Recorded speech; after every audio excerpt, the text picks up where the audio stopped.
সুপ্রভাত বন্ধুরা, আজ 20 মে বুধবার। শুরু করছি চিন্তনের মুখ্যবার্তা। আজকের মুখ্যবার্তার বিশেষ বিশেষ বিভাগগুলি: আন্তর্জাতিক সংবাদ, দেশের সংবাদ, রাজ্যের সংবাদ এবং খেলার সংবাদ। আন্তর্জাতিক সংবাদ: ইরান তাদের সমৃদ্ধ ইউরেনিয়ামের ভান্ডার রাশিয়ার কাছে হস্তান্তর করতে সম্মত হয়েছে। সৌদি আরবের সংবাদ মাধ্যম থেকে ফাঁস হওয়া একটি নথির উল্লেখ করে জানিয়েছিল পাকিস্তানের মাধ্যমে আমেরিকার কাছে পাঠানো যুদ্ধবিরতির খসড়ায় প্রেসিডেন্ট মাসুদ পেজিশকিয়ানের সরকার ওই প্রস্তাব দিয়েছে। মঙ্গলবার সেই দাবি সত্যতা মেনে নিয়েছে রুশ প্রেসিডেন্ট ভ্লাদিমির পুতিনের সরকারের সংবাদ মাধ্যম তাস। প্রতিবেদনে বলা হয়েছে, ইরান দীর্ঘ সময়ের জন্য তাদের পরমাণু কর্মসূচি স্থগিত রাখতে প্রস্তুত, তবে শর্ত হলো তাদের উচ্চমাত্রায় সমৃদ্ধ ইউরেনিয়াম আমেরিকার পরিবর্তে রাশিয়ার কাছে হস্তান্তর করতে দিতে হবে। আন্তর্জাতিক পরমাণু শক্তি সংস্থার হিসাব অনুযায়ী ইরানের কাছে বর্তমানে 400 কেজির বেশি 60% সমৃদ্ধ ইউরেনিয়াম আছে। সাধারণত পরমাণু অস্ত্র তৈরির জন্য 90% সমৃদ্ধ ইউরেনিয়ামের প্রয়োজন হয়, কিন্তু 60% সমৃদ্ধ ইউরেনিয়ামের সাহায্যে তেজস্ক্রিয় ডার্টি বোম তৈরি করাও সম্ভব। ইউক্রেন তথা পশ্চিমী দুনিয়ার বিরুদ্ধে রাশিয়ার সামরিক পদক্ষেপকে কূটনৈতিক স্তরে সমর্থন জানাচ্ছে বেজিং।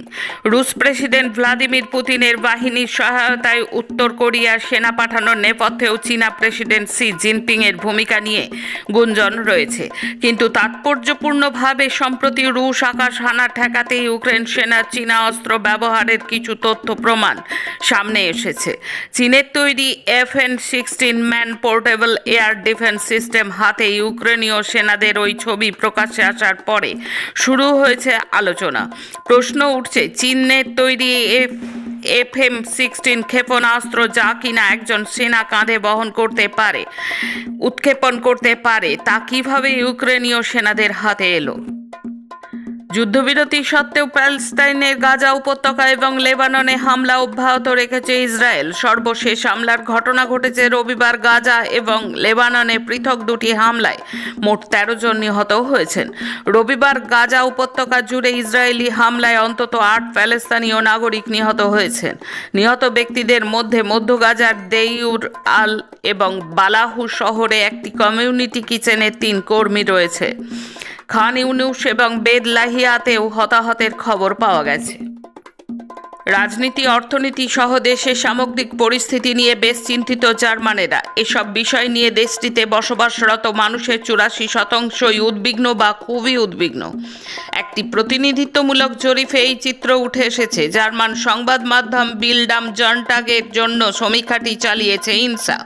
এতে দেখা গেছে, সমীক্ষায় অংশ নেওয়া মানুষের 64% মনে করেন কোনো সম্ভাব্য জোট সরকারি দেশের সমস্যাগুলোর সমাধান করতে পারবে না।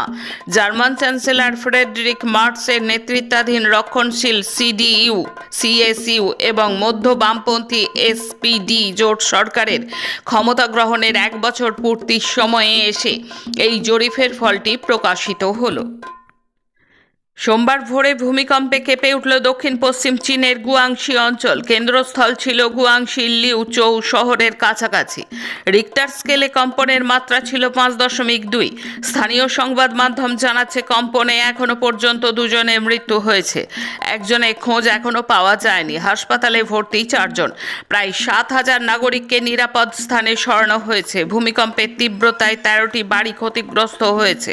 কম্পনের জেরে রেল পরিষেবাতেও এদিন ব্যাঘাত ঘটেছে। সরকার রেল লাইন এবং অন্যান্য পরিকাঠামো মেরামতি শুরু করেছে। আসছি দেশের খবরে। মাত্র 5 দিনের ব্যবধানে দ্বিতীয়বার বাড়ল পেট্রোল ডিজেলের দাম। গত 15ই মে লিটার প্রতি 3 টাকা দাম বাড়ানোর পর মঙ্গলবার ফের 90 পয়সা পর্যন্ত বৃদ্ধি করল কেন্দ্র সরকার। আর দুদিনের ব্যবধানে দুধের পর বেড়ে গেল পাউরুটির দামও। এই নতুন বৃদ্ধির ফলে দেশের বিভিন্ন শহরে পেট্রোল ডিজেলের দাম আরও 1 ধাপ ওপরে উঠে গেছে। নয়াদিল্লিতে পেট্রোলের দাম লিটার প্রতি 87 পয়সা বেড়ে হয়েছে 98 টাকা 64 পয়সা। ডিজেলের দাম বেড়েছে 91 পয়সা। নতুন দাম হয়েছে 91 টাকা 58 পয়সা। কয়েকদিন আগেও দিল্লিতে পেট্রোল ছিল 97 টাকা 77 পয়সা এবং ডিজেল ছিল 90 টাকা 67 পয়সা। এদিকে দুদিন আগে দেশ জুড়ে দুধের দাম বাড়ানো হয়েছিল, আর সেই রেস কাটতে না কাটতে এবার বাড়ল পাউরুটির দাম। পেট্রোল ডিজেলের ক্রমাগত মূল্যবৃদ্ধির প্রতিবাদে 3 দিনের ট্যাক্সি এবং অটোরিকশা ধর্মঘটের ডাক দিল্লিতে 21শে মে থেকে 23শে মে পর্যন্ত ধর্মঘটের ডাক দিয়েছে রাজধানীর বাণিজ্যিক গাড়ি চালকদের সংগঠন চালক শক্তি ইউনিয়ন। ট্যাক্সি এবং অটোরিকশার ভাড়া বাড়ানোর দাবিতে এই আন্দোলনের সিদ্ধান্ত নেওয়া হয়েছে। একই সঙ্গে ক্যাব সংস্থাগুলির বিরুদ্ধে অর্থনৈতিক শোষণের অভিযোগ তুলেছে দিল্লির গাড়ি চালকদের একাধিক ইউনিয়ন। সংশোধিত নাগরিকত্ব আইন বা সিএএ অনুযায়ী ভারতে বাংলাদেশ, পাকিস্তান ও আফগানিস্তানের ধর্মীয় সংখ্যালঘুদের নাগরিকত্ব দেওয়ার প্রক্রিয়া ইতিমধ্যেই শুরু হয়েছে। এবার সেই নিয়মে আরও কিছুটা কড়াকড়ি করল কেন্দ্র। বাংলাদেশ, পাকিস্তান বা আফগানিস্তান থেকে এসে যারা ভারতের নাগরিকত্বের জন্য আবেদন করতে চান তাদের এবার থেকে নিজেদের দেশের পাসপোর্ট এবং পুঙ্খানুপুঙ্খ তথ্য সরকারকে জানাতে হবে। এই মর্মে একটি বিশেষ ঘোষণাপত্র বা ডিক্লিয়ারেন্স জমা দেওয়ার বাধ্যতামূলক করল দিল্লি। 2009 সালে নাগরিকত্ব বিধি সংশোধন করে কেন্দ্রীয় স্বরাষ্ট্র মন্ত্রকের তরফে এই নতুন বিজ্ঞপ্তি জারি করা হয়েছে। কেন্দ্রীয় স্বরাষ্ট্র মন্ত্রকের নতুন নির্দেশিকা অনুযায়ী নাগরিকত্ব পেতে ইচ্ছুক কোনো বাংলাদেশি, পাকিস্তানি কিংবা আফগান আবেদনকারীর কাছে নিজের দেশের কোনো বৈধ অথবা মেয়াদ উত্তীর্ণ পাসপোর্ট থাকা চলবে না। কোনো আবেদনকারীর কাছে যদি এই মুহূর্তে বৈধ পাসপোর্ট থাকে তবে আবেদনের সময় সেই পাসপোর্টের নাম্বার, সেটি কবে ইস্যু করা হয়েছিল এবং তার মেয়াদ কতদিন রয়েছে তার সব তথ্য বিশদে জানাতে হবে। এবার উত্তরপ্রদেশে গাজিয়াবাদে ধর্ষণে অভিযুক্ত হিন্দুত্ববাদী নেতাকে জেল থেকে বের হওয়া মাত্র তাকে ফুলমালা দিয়ে পরিয়ে বরণ করল বিজেপির কর্মী সমর্থকেরা। এর আগে গুজরাট গণহত্যার সময় বিলকিস বানুর ওপর অমানসিক নির্যাতনকারীর এক ধর্ষণের ঘটনায় অভিযুক্ত প্রাক্তন কেন্দ্রীয় মন্ত্রী স্বামী চিন্ময়ানন্দকেও জেল থেকে বেরোনোর সময় এইভাবে ফুলমালা দিয়ে বরণ করা হয়েছিল। বিতর্ক এড়াতে প্রতিটি ক্ষেত্রেই বিজেপির সামনের সারির নেতারা নিজেরা উপস্থিত থাকেননি, কিন্তু ধর্ষকদের বীরের মতো বরণ করতে দলের কর্মী সমর্থকদের পাঠিয়ে দেওয়া হয়। গাজিয়াবাদের ক্ষেত্রেও তার ব্যতিক্রম হয়নি। উত্তরপ্রদেশের মুখ্যমন্ত্রী যোগী আদিত্যনাথের হাতে গড়া সংগঠন হিন্দু যুব বাহিনীর গাজিয়াবাদ শহরের সভাপতি সুশীল প্রজাপতির বিরুদ্ধে গত বছর 25শে আগস্ট মুরাদনগর থানায় ধর্ষণের অভিযোগে লিখিতভাবে অভিযোগ দায়ের করেন আইনের এক ছাত্রী। এরপর পুলিশ তাকে গ্রেপ্তার করেছিল। যোগীরাজ্য উত্তরপ্রদেশে পুলিশের এনকাউন্টারে নিহত এখনো পর্যন্ত 289। রাজ্যে পুলিশের দিনে গড়ে প্রায় 5টি করে অভিযান চালাচ্ছে। ফার্মেসি নিয়ে বৈষম্যের প্রতিবাদে দেশ জুড়ে ওষুধ বিক্রেতাদের ধর্মঘট আজ। তীব্র তাপপ্রবাহের কবলে উত্তর পশ্চিম ভারত, তাপমাত্রা ঘোরাফেরা করছে 41 থেকে 45 ডিগ্রি সেলসিয়াস। 6 মাস আগের নির্দেশই বহাল রাখল সুপ্রিম কোর্ট, পথ ও কুকুরদের সরাতেই হবে। আসন্ন বিধানসভা নির্বাচনে উত্তরপ্রদেশের কংগ্রেসের সঙ্গে জোট করে লড়বে সমাজবাদী পার্টি, লখনৌয়ে ঘোষণা করলেন অখিলেশ যাদব। এখন রাজ্যের খবর। গোহত্যা বন্ধে নিষেধাজ্ঞায় আক্রান্তদের মধ্যে হিন্দুরাও রয়েছে। হাইকোর্টে যে পিটিশন দাখিল করা হয়েছে তার মধ্যে হিন্দু ধর্মাবলম্বীরাও রয়েছেন। এই নিষেধাজ্ঞায় কৃষি এবং পশুপালনে যুক্ত বহু মানুষ বিপন্ন হয়ে পড়েছেন। আদালতে পিটিশনের পাশাপাশি বিভিন্ন এলাকায় আক্রান্ত মানুষকে নিয়ে থানায় যাবে সিপিআইএম। রাজ্যে ঈদ-উজ-জোহার আগের পরিস্থিতি প্রসঙ্গে এই অবস্থান জানিয়েছেন সিপিআইএম রাজ্য সম্পাদক মোহাম্মদ সেলিম। তিনি আরও বলেন, গ্রামাঞ্চলে বহু মানুষ পশুপালনে যুক্ত। আমাদের পার্টির তরফ থেকে রিট পিটিশন দাখিল করা হয়েছে। তার মধ্যে 12 জন রয়েছেন যাদের পদবী ঘোষ। তারা হিন্দু, কলকাতার কাছাকাছি এলাকায় তারা থাকেন। এই ব্যবসা বন্ধ হলে, এর সঙ্গে জড়িত পরিবহন বন্ধ হলে তাদের জীবিকা অচল হয়ে পড়বে বলে আবেদনে জানিয়েছেন। তিনি বলেন, কলকাতা হাইকোর্টে বুধবার শুনানি রয়েছে। আমরা আশা করব আদালত বিষয়টি বিশদে বিবেচনা করবে। তেমনি সব ব্লকে আক্রান্ত মানুষকে সঙ্গে নিয়ে ধর্মনিরপেক্ষ সব মানুষকে সঙ্গে নিয়ে থানায় পিটিশন দেব। রাতারাতি এমন সিদ্ধান্ত হলে আইন শৃঙ্খলা বিঘ্নিত হবে। মানুষকে মানুষের মতো থাকতে দিন।